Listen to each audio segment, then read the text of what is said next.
Greetings all. So we'll try this again as I really enjoy doing these over and over again when the first time is failure. So I will be doing today my Janu-wary Dreamwave. And as I go through it, I'm going to touch on just some quick notes for the year that will be cleared up in the videos I have on queue that will be coming out in the next couple weeks. The packed queue of videos that I want to put forth. And just to note, the Rave New Year begins January 22nd. George and I just did an astrology forecast part one for the year. And so in this video, I'll focus more on the human design, as I will on my human design 2025 forecast as well. So I'll start as usual with my essay. Let's see what I wrote up this time. I won't be reading all of it as it's a little too much. Probably I'll be adding it to the forecast for the year. Some notes is that we start off the year with the Pluto-Mars opposition, Pluto in early Aquarius, Mars retrograding from Leo into Cancer. It'll be around 1 degree, so pretty close. So watch out for the polarity of the opposition geometry aspect, which is people getting in your face. And so remember, oppositions are always to be resolved through compromise or through each hearing each other and sharing their needs. And as such, oppositions can be resolved. Nonetheless, the year will begin with a lot of tension and conflict. And even there will even be hidden things, things that are not quite clear or revealed that won't come to light until around the 22nd when Pluto goes into gate 41, the codon gate, and is illuminated by the sun, or rather, Pluto will be Kazemi in the sun. But this is an illumination of the underworld. This is the sun illuminating the black sun. So and in the beginning of the year, and in the beginning of a new transformative cycle of humanity that last occurred in 1781. In human design, this is where the Rave New Year begins always in gate 41. And so we are re-beginning another 250 odd year transit of Pluto. So this is, as we're all probably tired of hearing, but this is not, I'm not talking about a Kali Yuga. I'm not talking about the numerology of it being a 9 year and the 1 year beginning next year, but this is all in stride of the same direction. We are beginning a new cycle.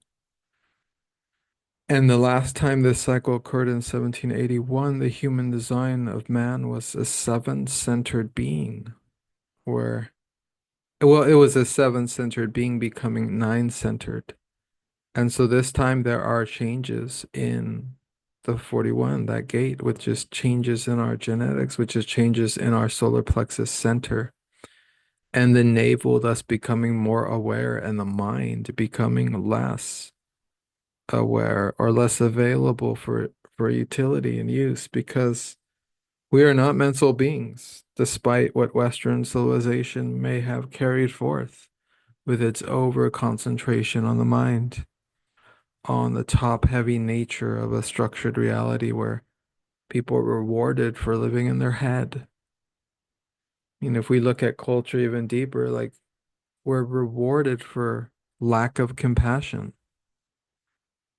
We're rewarded for how mechanized we can replicate the that aspect of ourselves into some external device, some AI or ASI device, and thus move our consciousness out of the human body into these mechanized imitations. I'm in a real good mood, you can all tell. So My favorite metaphor, science fiction for it is Flow My Tears, the Policeman Said by Philip K. Dick, because the character is straddling two different realities, two different holographic realities that he somehow transitions between, one being this totalitarian, structured control tech society, and the other being a society where he's like some famous singer, you know. Very fun novel. Very interesting, the negotiation with the personalities that he meets. One of my favorites, Philip K. Dick himself spoke of very three very specific novels, which for him contextualized this realm that we live in, this real. And I think it was Flow My Tears, the policeman said. It was an early one where he's driving with where a character is driving back with his wife back to his hometown and actually transitions through a portal into that time period. I think it's not the God Makers. That's a YouTube series. It's something like that though. It's like some kind of descriptive name. And then the third novel I think was let's see if I can remember it. No, I need to watch that again. It's still on YouTube. It's like a 40-minute where Philip K. Dick was talking about in 1976 or 7 about how he feels like we live in a holographic reality.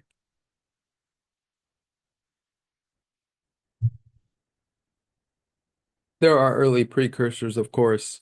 Adolfo Bioy Casares, The Invention of Morel, which is an Argentinian novel from 1920 something. Tan Ukbar by Jorge Luis Borges. These are even better precursors. The Argentinian masters really expressed this well in their early fiction. Um, Dune is also another great example Dorje brought up in our astrology podcast for 2025. Okay, I need to do a forecast for you guys here. I don't know what I'm doing. I do know what I'm doing, and I need to just stay focused on the intent of it. Okay, so we'll start the year with tension and chaos. As usual, do not fear chaos, employ it. And the usual description, the planets are the visible symbols of this replaying merry-go-round recorded construct. I think Gurdjieff kind of said this too with his analysis of the moon as like projecting the program that we're all programmed into, and how the moon, by virtue of its shifts, actually pulls our emotional energy out of us, especially during new moons and full moons. Something to always watch for, or not watch for, and just live your life and not get over focused or give too much energy as energies attempt to pull you out emotionally and make you reactive. After all, isn't that the practice of life? To stay in a certain calm state while observing and living and responding to reality, not reacting to reality, REEL.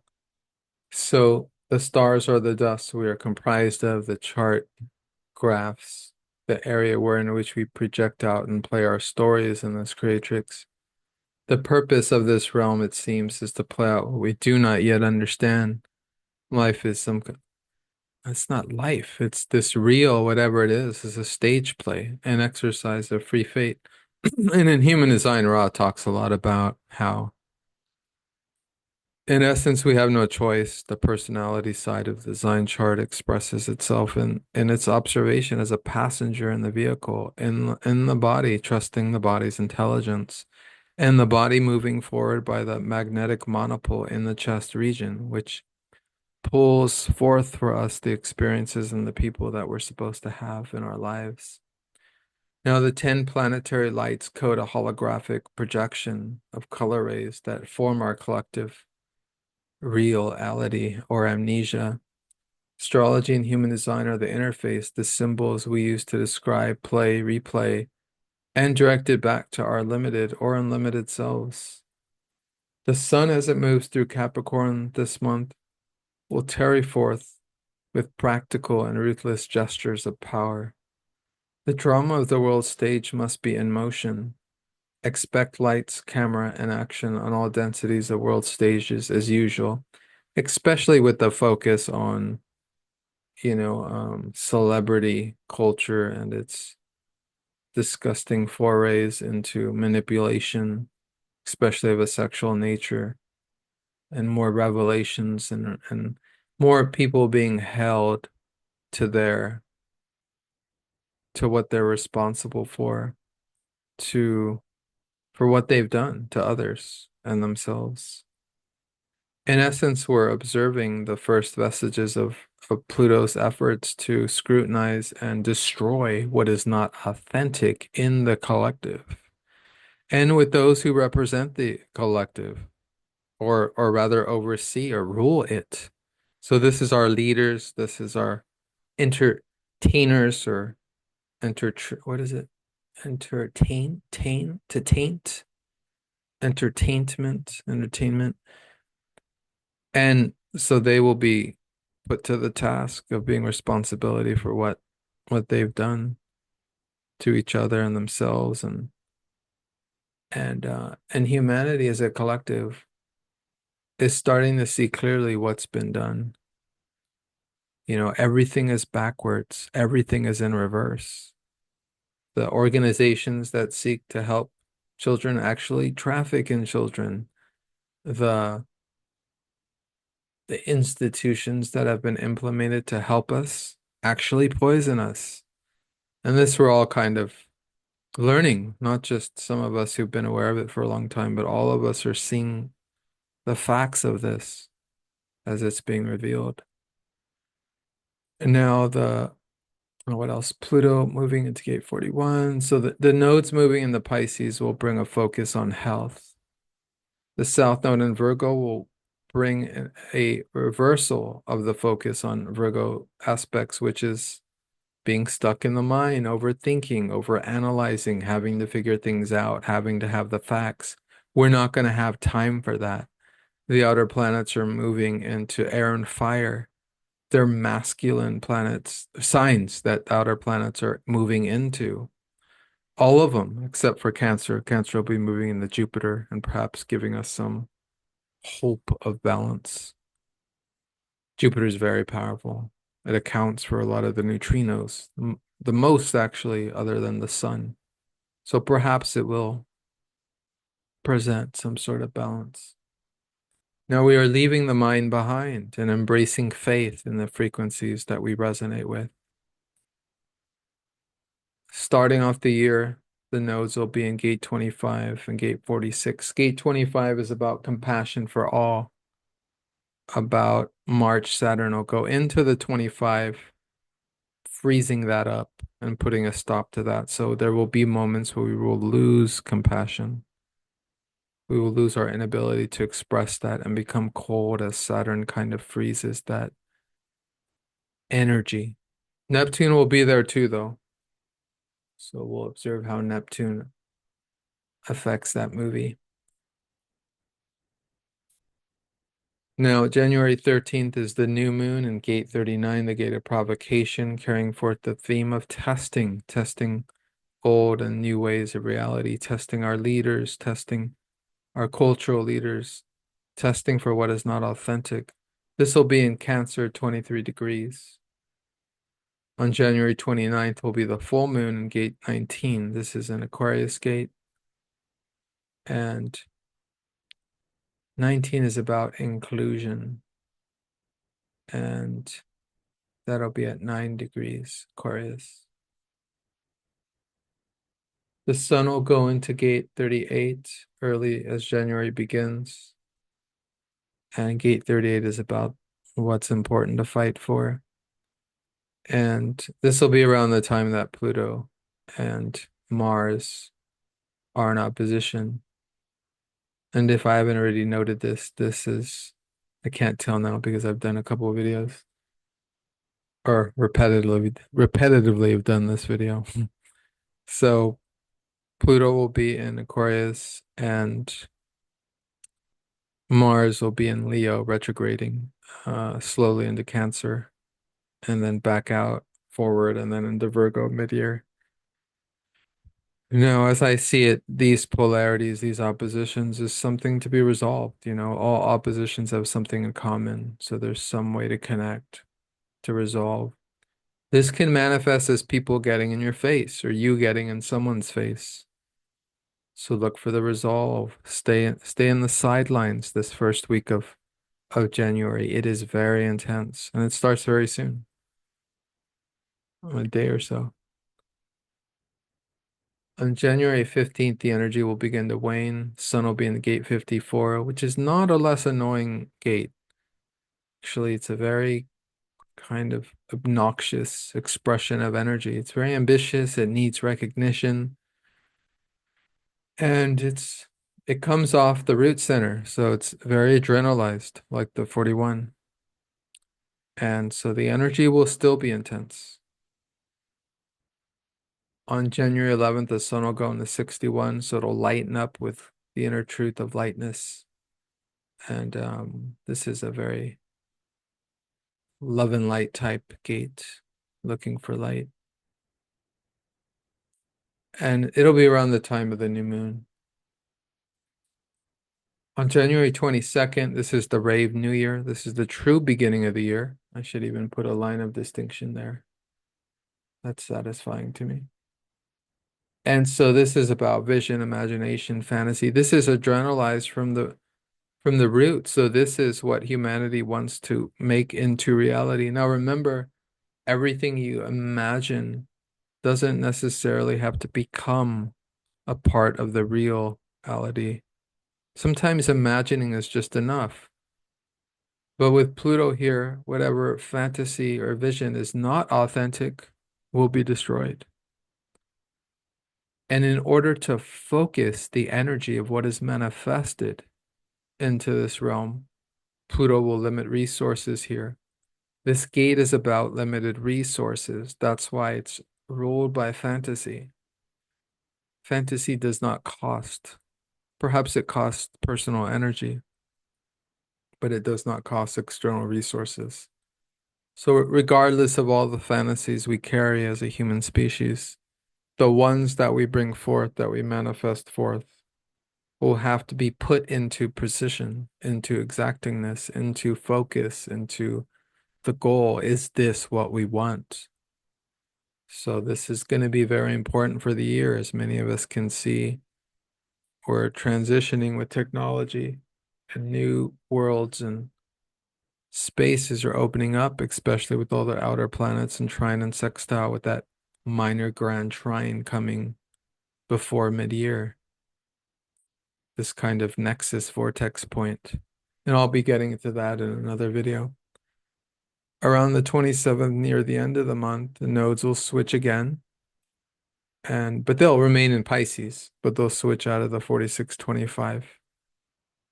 And this is the gate of the fighter. This is gate 19, the other side of the 41, connected to the solar plexus center and connected to a specific type of anxiety.